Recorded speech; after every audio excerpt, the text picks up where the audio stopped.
rahmatullahi wa barakatuh. I am Mrs. Shahad Sulaiman and today we are going to talk about adaptation for grade 5. So, before we start our lesson, we need to remember few things. And from these things is the difference between environment and habitat. What is the difference between them? The environment, which is the big picture here, is everything around an animal or plant, like the air, the water, the sun, and all the other living things. And the habitat is where a plant or an animal live. So when I ask you what is the habitat of a plant or what is the habitat of a polar bear, I mean what is the place where the polar bear live. So you should answer me, it is the North Pole, by the way. So, and in this place where they live, it finds everything it needs, like food, water, shelter, and a place to raise its young. And the second thing we need to remember it is that we divided the animal into three groups. And the first group we have it is carnivore, the meat eater. Think of a lion or wolf or shark. All these animals eat only meat or only other animals. So you didn't see before a lion eat vegetables or a plant. And the second group we have here is herbivore, the plant eater, an animal that eats only plant like grass, leaves, fruits. Think of a cow or a rabbit or an elephant. You didn't see these animals eat meat before. So all these animals like cow, rabbit, elephant, they eat only plant. And the final group we have here it is omnivore, both eater. They eat both plant and animals like us. We are human, we eat meat and chicken and rabbit, and all these things are animals. We eat animals. And the second thing we eat is plants like vegetables and beans and so on. So we are omnivore, we are both eaters. And we have also bears. The bears eat both plants and animals. And we also have pigs. They eat both plant and animals. So, what is the definition of adaptation? It is something about a plant or an animal that allows it to live and survive in a specific habitat or home. So, what is the meaning of adaptation? Think with me about an example about adaptation in our life. When the winter comes, we start wearing heavy clothes, like jackets to keep us warm. And when the summer comes, we start wearing lighter clothes because the weather is hot. So, this is a way of adaptation. We did it to survive in our habitat. So, this is what the adaptation mean. And we have two types of adaptation: physical adaptation and behavioral adaptation. The physical adaptation, which is a change in the body parts like ears, feet, or arms, and so on, or eyelashes, and so on. And the behavioral adaptation, it is a change in an action of an animal, like the way of hunting that we are going to talk about later in this unit, or the birds that fly south in winter to find food, and we call this migration. So, this is an example of behavioral adaptation, like the way of hunting or birds flying south in winter to find food, which is migration. And the physical adaptation, the example of it, the big ears in the phoenix fox to cool it down, or the long eyelashes in the camel to keep out sand of its eye. And without adaptation, an organism cannot survive in its habitat. For example, you wouldn't see a whale living in the desert. So if a plant or an animal can't adapt to the changes in their environment, they may die out, which is mean the species could become extinct, meaning there are no more left in the world. And the examples of adaptation is also the cotton grass. We have here how the cotton grass adapt in the cold climate. It has small seeds So this means they are very light to carried by the wind. And we talked about in the unit 2. This means that they will dispersed by the wind. So they can carry it far away from their parent plant by the wind. And then we have the second adaptation that the cotton grass have is having thin leaves. Means that the plant will not lose much of its water because the smaller the surface area, the less water is exposed to lose. And then we have the short height. So the short height of the cotton grass help it to protect itself from the cold wind or the strong wind. And the third adaptation that the cotton grass do, it is the fluffy white tuft. This part is a tuft. It helps in warming the plant and it's act like insulation to trap the solar heat and to keep the plant warm. It act like the blanket. The blanket also keep us warm. And the fourth or the fifth adaptation that the cotton grass do, it produces the seed very quickly because you know that the summer season is very short in cold climate. So the plant must finish growing and making seeds or making new plant before the cold or before the winter it comes. So these are 5 adaptations that the cotton grass do in cold climate. Then we have the second example of adaptation, which is polar bear. The polar bear live in North Pole, and the North Pole is a cold climate. So the way of adaptation which he will do in order to keep its body warm, like having thick layer of fat under its skin. He has it to keep its body warm because he live in cold climate. And so on the small ears and the small tail. He has it small because he trying to stop too much heat leaving its body. So he has small ears and small tail. And the black nose, he has it because he knows that the black surface it is good in absorbing sunlight.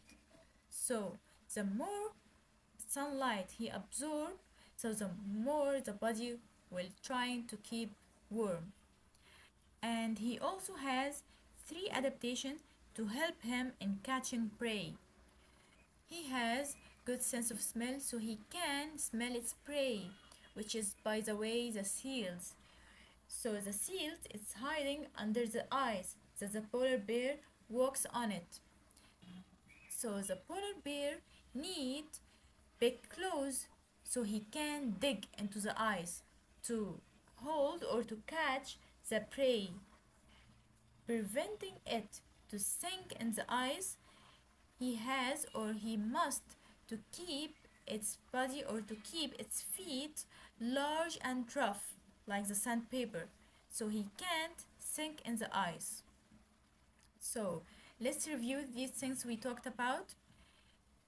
He has thick layer of fat under its skin to keep its body warm, and he has small ears and a small tail so he can't or so he stop too much heat from leaving its body. And he has white fur. We didn't talk about this. He has white fur so he can blend in the ice or he can blend with the snow so he can sneak up on its prey, and this we called it camouflage, as you remember. And then we talked about the large and rough sandpaper like paw so he doesn't sink into the ice, so he can spread the bear's weight on the ice so he can't sink in the snow. And the polar bear have big claws so he can catch and hold the prey firmly and also help it in digging the ice. And the black nose, he has it black so he can help it absorb heat from the sun. And he also has great sense of smell to find the seals that are hiding under the snow and ice. We will talk about the differences between the Amazon rainforest and the tundra. The Amazon rainforest, the weather is hot and rainy all the time. From its name Amazon rainforest, rain, so it's rainy all the time. And in the tundra, the weather is very cold or freezing most of the time. And the place of the Amazon rainforest is found in South America, mainly in Brazil.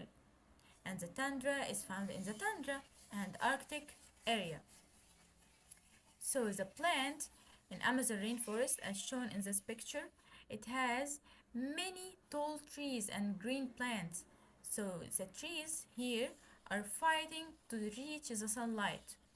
Down here it's dark because of these many tall trees. They are in competition trying to reach the sunlight. And the plant in the tundra are few small plants like the cotton grass. And the animals in the Amazon rainforest, such as monkeys, parrots, jaguars, and snakes, and orangutans, these animals, they are climbing in the trees in the Amazon rainforest. And the animals in the tundra is like the polar bear and the reindeer and the Arctic foxes. And then we will talk about the plant in the Amazon rainforest. How these plants are adapting in the warm and wet condition. We will notice that the plant in the Amazon rainforest, its roots are grow on the surface. They are not planted deeply in the soil. No, they are on the surface. They are growing on its trunk on the surface. So why did they do that? Because to firm or to hold the tree firmly in the soggy soil. Because the soil here in the Amazon rainforest are wet and muddy soil. So to firm or to hold the tree firmly in the soil, they need this buttress root. So the buttress root are not planted deeply in the ground. No, they grow high up on the surface. So this is the first adaptation that the plant do in the Amazon rainforest. And then we will notice that some plants grow as climbing veins. Why? So they can reach the sunlight. Because this is the fastest way so they can reach the sunlight without having a thick trunk trying to compete with the other tree. No, this is the fastest way to grow as a climbing veins. Like here, this is the climbing veins. And like in this video, this man is in the climbing, he is climbing with the climbing veins in the Amazon rainforest. And the third thing that we notice in the plant in the Amazon rainforest, that its leaf is drip tips. Why? So when it rains, these rains fall off or run off the leaves. So it can't stand on the leaves. So the leaves in the Amazon rainforest and these plants are drip tips, like in this video.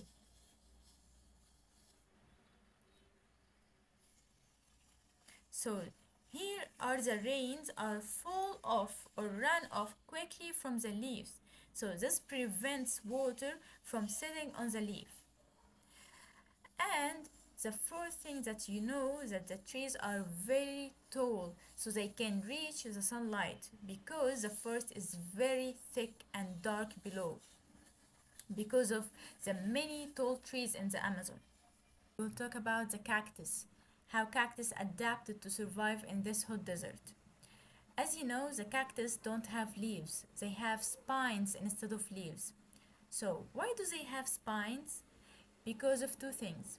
The first thing is to reduce the water loss, because the less area that you have, the less water loss is. So this is the first thing, or this is the first reason why do the cactus have spines. And the second reason is to protect it from animals that want to eat it. If there an animal try to eat the spines, it will get hurt. Its mouth will get hurt. So it won't get close to it again. It won't get close to the cactus again because he know So this is plant, it hurt my mouth before, so I won't eat it again. And the second adaptation that the cactus have is thick and waxy stem. They store large amount of water and prevent the stored water from evaporating. They don't just store water, no, they also prevent the stored water from evaporating. And the third adaptation that the cactus do is slow growth rate. The cactus take a long time to grow because they use very little energy and water, allowing it to survive on minimal resources. And the final adaptation that the cactus have here is wide and shallow roots. What is the meaning of shallow roots? It means that the roots are near to the surface. So when it's rain, the roots take it take or absorb this rainwater very quickly before evaporating. So the roots spread out close to the surface to quickly soak up or absorb the rainwater whenever it falls. So this is the cactus and how the cactus adapted. And then we will talk about the camels. How camels adapted to survive in this hot desert. The cactus, as you know, they have hump. Why do they have hump? To store fat, not water. They store here in this place. This place is called hump. This is the hump. So here they store fat, not water. The camel can use it for energy and water when the food is scarce or the food is limited. So it doesn't store water directly. No, they use these fats later to use the energy and water. And also they have thick eyelashes, as we talked about it in the introduction of this unit. They have thick eyelashes and hair in ears, so they can protect the eyes and the ears from plowing sand during the desert storm. And they also have nostrils, so that they can close to protect it from the sand. And the mouth of the camels is leathery mouth. This is the leathery mouth. A camel's mouth is tough and thick inside, so it can eat the spiky desert plants like the cacti. They can eat cactus that have spines because its mouth is leathery mouth. As you show in this video, the cactus here or the camels, he can eat this cactus without getting hurt because its mouth is leathery mouth. And also he has large lips that help it grab dry plant easily. And its feet is flat padded feet, so he can't sink or slip in the sand, and protect it also from the heat and stop it from slipping in the sand. And the tan color that the camel has, we know before that this tan color it help it from the sun, so it protect it against sunburn. So this is the camels and the cactus and how they can adapt in the hot desert. And then we'll talk about a new part, which is the predator and the prey. You know that the predator is an animal that hunts and kills other animals, which is the prey. And the prey, it is the animal that is hunted or killed and eaten by the predators. So, how the predators are adapted? The predators have special features to catch its food or its prey, and this feature can be physical, like claws, sharp teeth to help them grab their prey, or to make camouflage, or having streamlined body. So what is the meaning of camouflage and what is the meaning of streamlined body? The meaning of camouflage, it is to change its color. The animal here will change its color, like the panther chameleon in this image. The panther chameleon here, it is change its color into green, so it can blend with the environment, with this green environment, and hide from its prey so they cannot be seen easily by their prey. So, this is the meaning of camouflage, to change their color so they can hide and blend with the environment. So, when we put this panther chameleon in the desert environment, so it will change its color into, huh, into yellow color, right? So because the desert, its color is yellow, so it will change its color into yellow so they can, or so the panther chameleon can hide and blend with the desert environment. So what is the meaning of a streamlined body? When I say streamlined body, I mean this body is built for speed, like the fish here. So it is designed to reduce the air or water resistance so the body can move faster. So now we have the lion adaptation. We will talk about the physical adaptations that the lion has. The lion has eyes at the front of its head, so he can judge the distance when stalking prey. So if the lion is sitting here or stand here, and the prey of the lion is far away, so he will start to judge. I will hide now and wait until the prey come close so I can attack it at the right moment, or I attack now before it getting far away. So this is a judge. He also can judge the distance by its eyes at the front of its head, and he also has strong sense of smell, so he can sense and locate its prey from a distance. And the tan color that he has tan color, so he can camouflage, so he can hide well and blend with the environment so its prey cannot see it. And he also has loose skin on the belly. Why does he has this loose skin? He has it so he can reduce the chance of a severe injury. So when he try to attack the zebra, for an example, the zebra it will kick the lion or it will bite the lion in order to escape. So this kick or this bite, it doesn't go deep. You know, like what? Imagine you are wearing a loose jacket. If your friend pulls the jacket, it moves, but your body doesn't get hurt, right? Because the jacket is not tight on you. So this is the benefit, or this is the function of the loose jacket. Sorry, the loose skin on the belly. And the lion also has big muscle on the front legs and shoulder, and this gives the strength and speed so he can chase after and capture prey. And he also has retractable claw. What is the meaning of retractable claw?